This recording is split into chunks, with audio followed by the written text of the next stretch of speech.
நாம் அவரோடு கூட ஐக்கியப்பட வேண்டும் என்று கர்த்தர் விரும்புகிறார். அவருடைய சத்தத்தை கேட்க வேண்டும் என்று கர்த்தர் விரும்புகிறார். அவருடைய முகத்தை தரிசிக்க வேண்டும் என்று கர்த்தர் விரும்புகிறார்.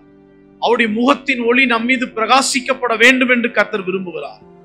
அவர் நமக்கு அற்புதம் செய்ய வேண்டும் என்றால் அவரோடு கூட நாம் உறவாட வேண்டும் என்று கர்த்தர் விரும்புகிறார். கை தட்டி கர்த்தரை மகிமைப்படுத்துவோம். ஆமென். இயேசு கிறிஸ்துவை உண்மையாய் நேசிப்பவர்களுக்கு முதல்ல என்ன நடக்கும் தெரியுமா? வாசிங்க. யோவான் எழுதின சுவிசேஷம் 16வது அதிகாரம் 33வது வசனத்தை நாம் வாசிக்க கேட்போம். இவைகளை உங்களிடத்தில் சொன்னேன், உலகத்தில் உங்களுக்கு உபத்திரவம் உண்டு, ஆனாலும் திடன் கொள்ளுங்கள், நான் உலகத்தை ஜெயித்தேன். ஒரு ஆமென் சொல்லுங்க பார்க்கலாம். என்னிடத்தில் உங்களுக்கு சமாதானம் உண்டாயிருக்கும் பொருட்டு இவைகளை உங்களுக்கு சொன்னேன். யாரிடத்தில் சமாதானம் நமக்கு உண்டாயிருக்க வேண்டும் என்று கர்த்தர் சொல்றாரு. அதுல என்ன ஆழத்தை ஆவியானவர் தேவன் இயேசு கிறிஸ்து கற்றுக் கொடுக்கிறார். உலகத்திலே இயேசு கிறிஸ்துவை நேசிக்கின்ற பிள்ளைகளின் வாழ்க்கையில் உபத்திரவங்கள் உண்டு. ஏன் இந்த உபத்திரவன் கேள்வி கேட்க கூடாது? எனக்கு மட்டும் ஏன் இந்த பிரச்சனை வருது? நான் கர்த்தரை எப்படியாகிலும் நேசிக்கிறேன், எனக்கு மட்டும் ஏன் ஃபெயிலியர்ஸ், எனக்கு மட்டும் ஏன் தோல்விகள், எனக்கு மட்டும் ஏன் ஜெயம் கிடைக்கல, நான் போற காரியத்துல முன்னேற்றம் இல்ல, நான் எதிர்பார்ப்பது நடக்கவே இல்ல, ஆண்டுகள் போய்விட்டது. Don't ask any questions. நீங்கள் எந்த கேள்விகளை கேட்க வேண்டாம். ஆண்டவர் சொன்னார், என்னை நேசிக்கிற என் பிள்ளைகளுக்கு இந்த உலகத்திலே உபத்திரம் வரும், குடும்பத்தினால் வரும், நீங்கள் நம்புகிற மனிதர்களால் வரும், நீங்கள் மோசம் போக்கப்படுவீர்கள், ஏமாற்றம் அடைவீர்கள், உங்களுக்கு பண பிரச்சனைகள் ஏற்படும், நெருக்கடி வரும், எல்லாமே இந்த உபத்திரவத்திற்குள் அடங்கி இருக்கிறது.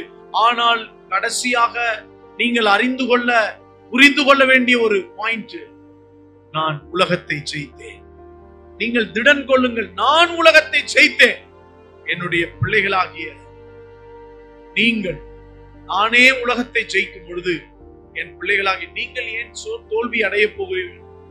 நீங்கள் ஏன் சோர்வுட வேண்டும்? நீங்கள் ஏன் சோர்ந்து போக வேண்டும்? கன்னத்தில் கை வைத்து யாரிடத்திலும் பேச முடியாமல் உங்களுடைய துக்கம் உங்கள் தொண்டையை அடைத்து கண்ணீர் மல்க இருதயத்தை ஊற்றி படுத்துக் கொண்டிருக்கிறேன் என்று நினைக்கிறீர்கள். மற்றவர்களுக்கு பார்வை.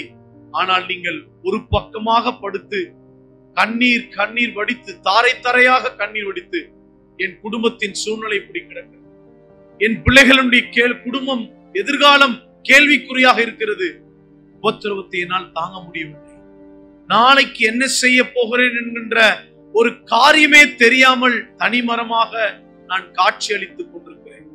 என் கணவன் எனக்காக பரிந்து பேசுவான் என்று நினைத்தால், என் மனைவி என்னை புரிந்து கொண்டு எனக்காக பரிந்து பேசுவாள் என்று நினைத்தால், என் பிள்ளைகள் என் பெற்றோர்கள் எனக்காக நிற்பார்கள் என்று நினைத்தால், அவர்களும் என்னை விட்டு விலகித்தான் போய், அவர்களும் என்னை விட்டு தூரமாய்த்தான் போய் என்னுடைய கீழ்த்தரமான நான் தள்ளப்பட்ட அனுபவத்தில் கிடக்கிறதை சொல்லி காட்டி என்னை ஏளனம் செய்கிறார், என்னை ஏசி அவர்களே துக்கப்படுத்தி கொண்டிருக்கிறார்.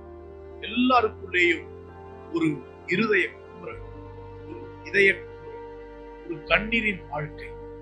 வேலையை செஞ்சு கொஞ்சி உடம்பெல்லாம் வலிக்குது, கால் வலிகள், இடுப்பு வலிகள், சரீரம் முழுக்க பலவீனங்கள், பேச முடியாத அளவுக்கு தொண்டை அடைப்புகள், நல்லா உடைச்சு கையெல்லாம் வலி. ஆனால் ஊதியம் சரியாக, ஒரு ப்ரமோஷன் கிடைக்கவில்லை. அந்த சம்பாதியத்தை பெற்றுக்கொண்டு ஒரு வீட்டை வாங்கலாமா, ஒரு லோன் கட்டலாமா, ஒரு நகையை வாங்கலாமா நினைச்சா அதையும் செய்ய முடியல. ஏற்கனவே வாங்கின கடனை அடைப்பதற்கு இன்னொரு கடனை வாங்கி மறுபடியும் கடன்காரன் என்கின்ற பட்டம் என்னுடைய வாழ்க்கையிலே ஏற்படுத்தப்பட்டு நான் கண்ணீரோடு கூட தான் என்னுடைய வாழ்க்கையை நகர்த்தி கொண்டிருக்கிறேன். ஒரு நாள் செல்வதற்கே, ஒரு நாள் ஓட்டுவதற்கே ஒரு பெரிய யுகம் கடக்கிறதை போல் இருக்கிறது, ஒரு ஆண்டை கடக்கிறதை போல இருக்கிறது. அவ்வளவு பிரச்சனை, அவ்வளவு போராட்டம். ஆனால் நான் இயேசுவை உண்மையா தான் நேசிக்கிறேன். சில நேரத்தில் நான் தூரம் போறேன், ஆண்டுடைய அன்பை உண்மையாய் புரிந்து கொள்கிறேன். அவருடைய சிலுவையின் காட்சி என்னுடைய கண்களுக்கு முன்பாக வருகிறது. மறுபடியும் இந்த இயேசுவை தியானித்து அவருடைய பாதத்தை பிடித்து அவருடைய பிள்ளை என்று நான் ஓடி வந்து விடுகிறேன். ஆனால் இந்த உபத்திரம், பிரியமானவர்களே, உங்களையும் என்னையும் பார்த்துதான் ஆண்டவர் அற்புதமாய் சொல்கிறார், உபத்திரம் உண்டு.